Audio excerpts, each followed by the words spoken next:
and welcome to the Psyched podcast, brought to you by the Women in Psychedelics Network.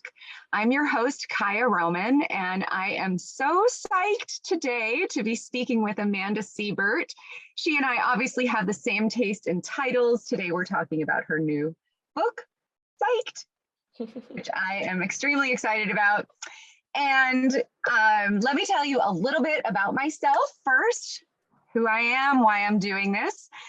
So I have been working in the psychedelic industry for a number of years.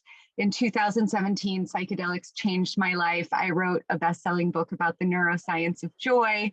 Then I had my first psychedelic experience, and I realized that everything in my book is going to be a lot more effective after a psychedelic experience. It's all about neuroplasticity, how to rewire your own neural pathways to experience joy.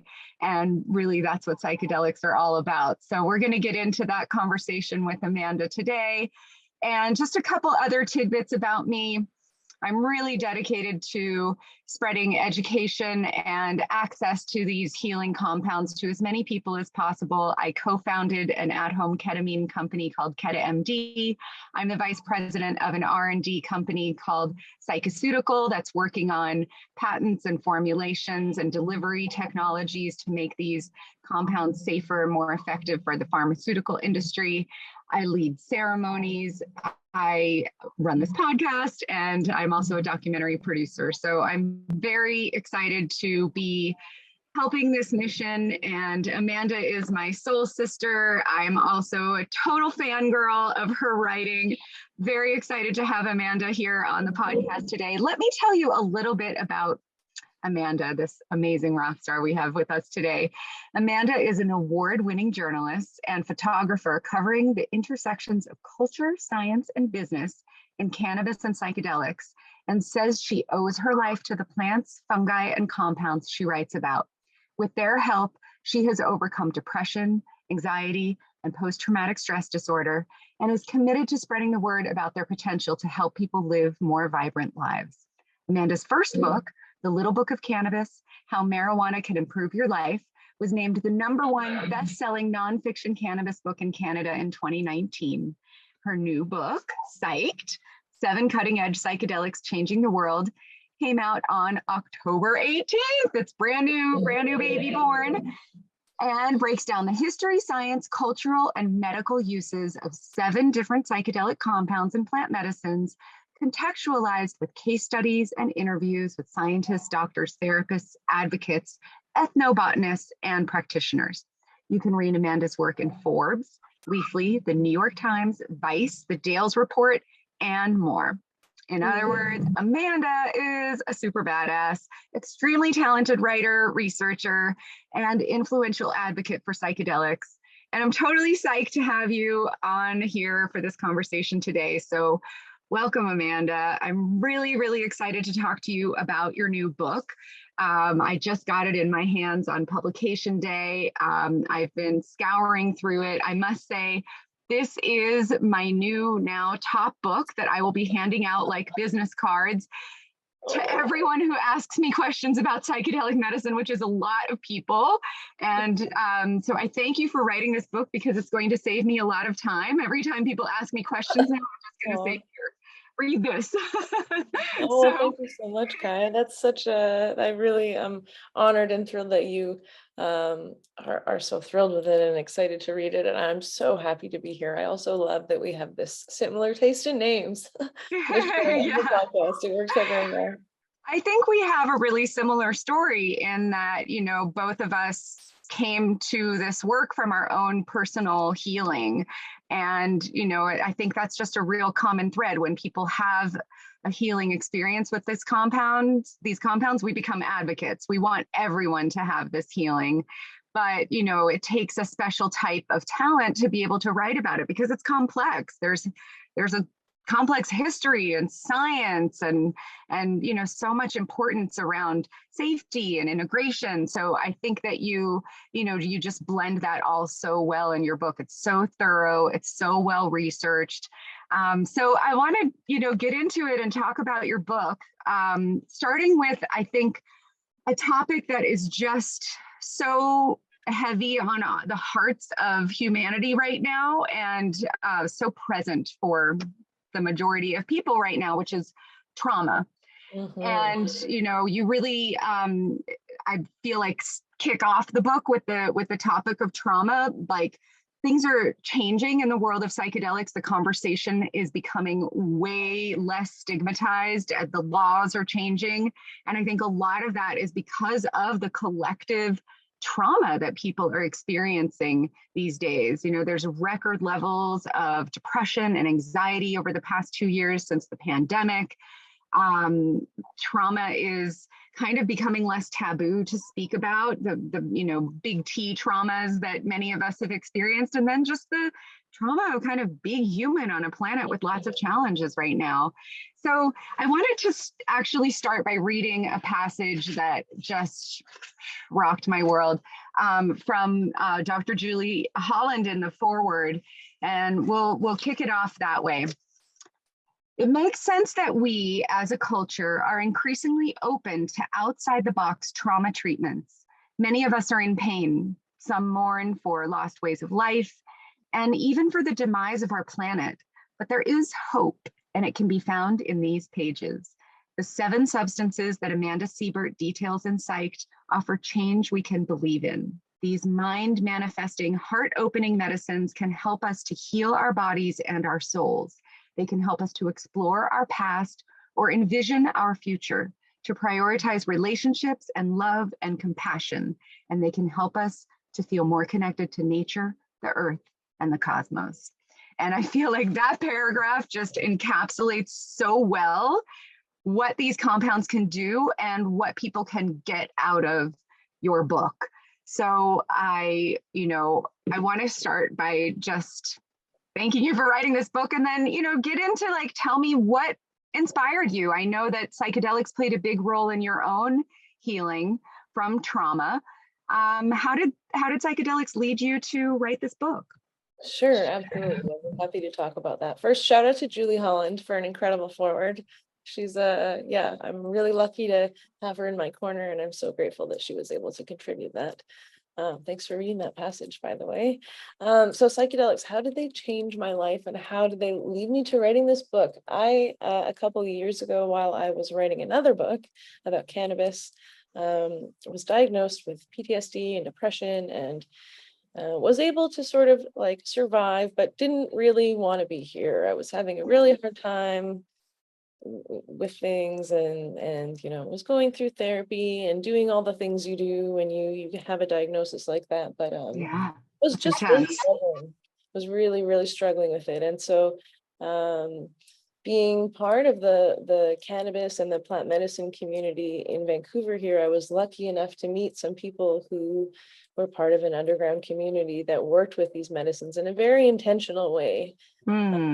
So I was first exposed to psilocybin, and then eventually ayahuasca, and over a period of several years, and very intentional, thoughtful use, not going to ceremony every weekend, but really taking time to integrate the insights that I learned. We talk about this word integration all the time.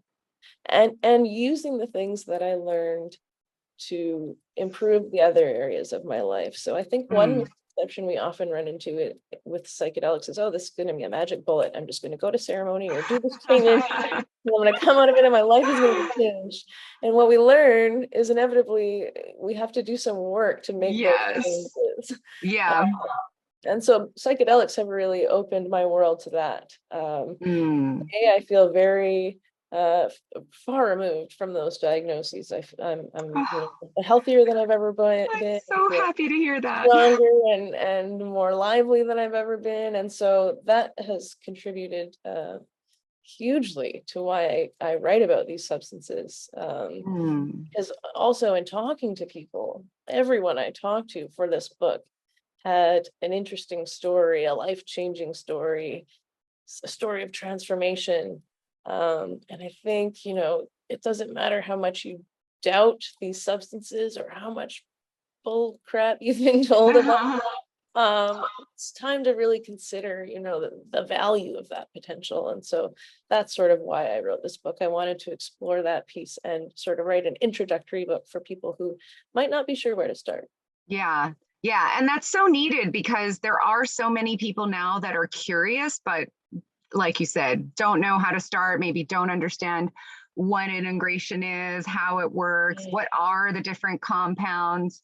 So, one thing that I found really interesting in your book is that you break down this distinction between the classical, the empathogens, and the dissociates. And I'd never really seen it categorized in that way. And it made it so clear for me. And I wonder, for our listeners, if you could just give us a quick breakdown of how each of those types of psychedelics is classified and kind of like an example of the compounds that are in each category. Totally. So I talk about, thank you for that. Yeah. And it was fun breaking them down. And I learned some things in doing Yeah. that too. So psilocybin, LSD, DMT, and mescaline are the 4 classic psychedelics I cover in the book. That's NN-DMT, not 5-MeO-DMT. Maybe there will be a Psyched where I Okay. consider some other compounds. Then I move into the empathogen or the entactogen, which in this book I just cover MDMA, but that includes other drugs like MDA. And then I talk about 2 dissociative drugs, iboga and ketamine. Okay.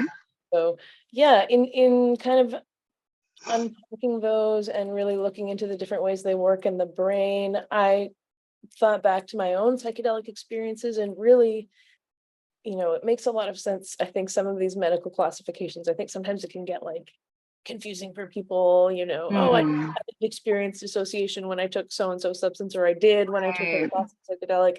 But I think it's interesting just to know these things and to have that information. I mean, obviously we can do with it what we will.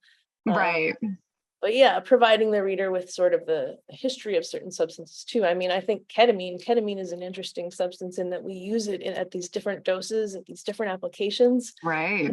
as a psychedelic effect. So yeah, I think I had a lot of fun really picking apart these Yeah, different it compounds. seemed like writing this book must have been so much fun because you got to interview a lot of really fascinating people. You interviewed some of the, top luminaries and influencers in bringing about this new psychedelic renaissance. So tell me about that process. What was that like?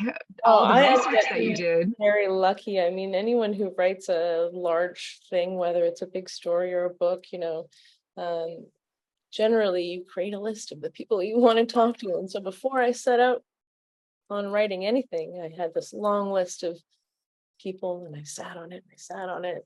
And eventually I emailed all of them, and some of them took a little bit more contacting, but in the end, every single person said yes to me. That's Even awesome. one person who I had reached out to, and then like a few months later, my publisher asked, "Oh, can you follow up?" And I did, and they said Yeah. yes.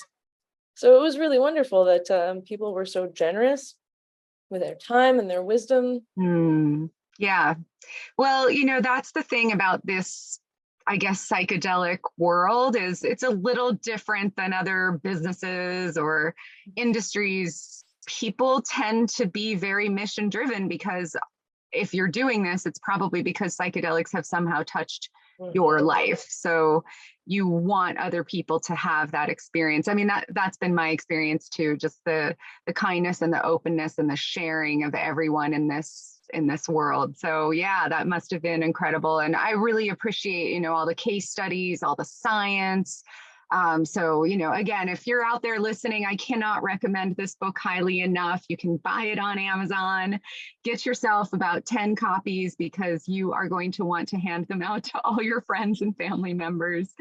Amanda, what are you hoping that people will get out of this book? Like what, if you could kind of, when you were writing it and, now that it's out, what are your hopes and dreams for what people will receive from this?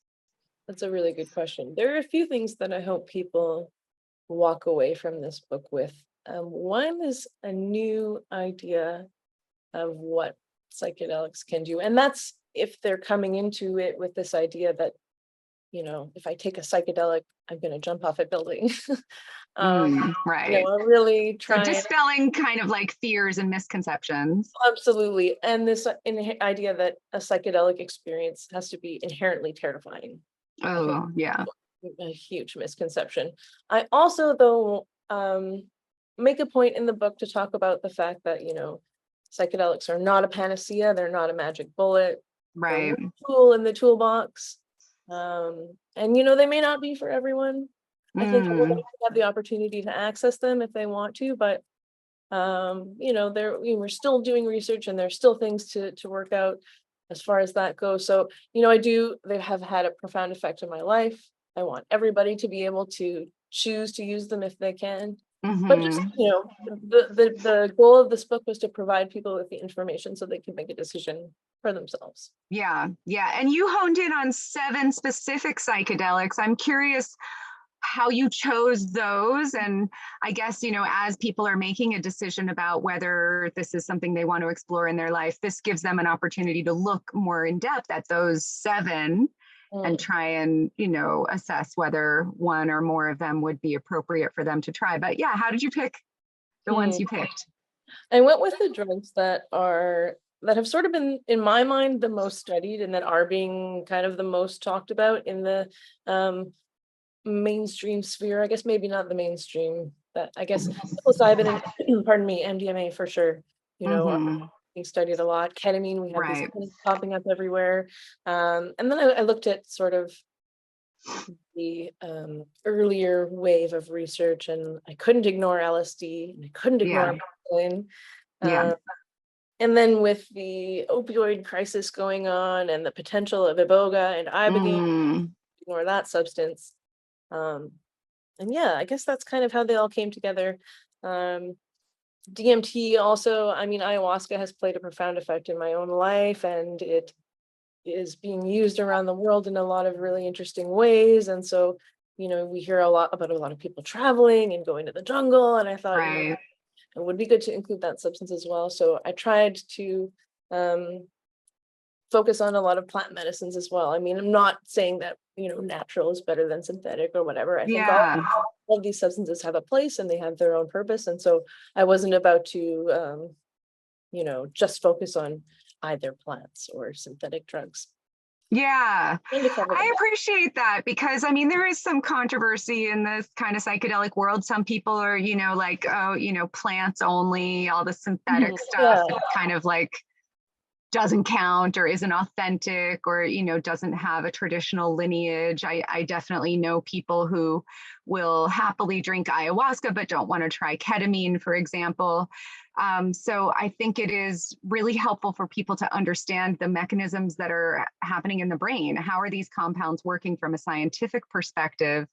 And, just help people to decide if it's appropriate for them with the trauma, like we mentioned, and the anxiety and the depression and the addiction. Everybody knows someone who's suffering right now. And psychedelics seem to be the most promising thing that we have, for conditions that just have no other great options. So yeah, it's wonderful. I appreciated the compounds that you chose. I learned a lot so far. I'm still reading it. I'm still learning from your book. I am curious, as a writer and someone who has had your life changed with these, and it sounds like, you're saying you don't go to ceremonies every weekend, but I'm guessing psychedelics are integrated into your life. How have they impacted your writing or your creativity? Do psychedelics sort of play a role in your work? Definitely. So when I was writing this book, actually, this is an interesting story. I got about halfway through the book and I had 6 weeks until my deadline. And I had it to get to. planned out and I knew scheduled. I was going to spend the last month away in a cabin writing the book. And I was like, oh, this is fun. I got this. And then I hit a wall. And I was like, I was overcome with these feelings of, who's going to read this? Who cares? Why am I writing this book? All of these, self-doubt things that come up. And I was like, well, this is not the time for writer's block. We need to work this out right away. So I called a friend of mine and I said, can you come over and trip sit for me? I need to do some work. And so I took quite a significant dose of psilocybin mushrooms. I wrote about this recently for Healing Maps, actually. And for some reason, the number 7, maybe because I was writing about 7 substances, I was like, I do 7 grams, which is a lot. 7 grams is A huge. lot of mushrooms. And I was expecting to be like laid out and doing the deep work. And in fact, what happened is I like just became my most like lively, excited, embodied self. It was Oh, wild. It was incredible. It was 4 hours of wow. totally the opposite of what I'd expected. And yeah, there were some tough moments, and that happens in every experience. But I ultimately came out of that with, the support of my friend, knowing that, this book needed to be written and I have what it takes. And I've done all the interviews, and yeah, it was a really profound and healing experience, because I realized like, well, people are going to read this. And so, I need to get down to it. You walk the talk. I And love luckily, that psychedelics are what got you through writer's block while writing your book about psychedelics. it's a little bit, yeah, I don't know, but it was incredibly That's helpful. awesome. And really, the following month was like just, I finished it early. It was awesome. Oh, you finished it early. Wow. Oh my gosh. As a writer and someone who gets writer's block, I am very inspired by that. Never tried 7 grams myself, but maybe next time I have writer's block. Yeah, So totally. that's amazing, Amanda. As we, wrap up, I want to again tell people, that you can find this book on. Sorry, my background's making it disappear. Woo! You can find this book on Amazon. But Amanda, how else can people follow you, get in touch with you, grab a copy of this book?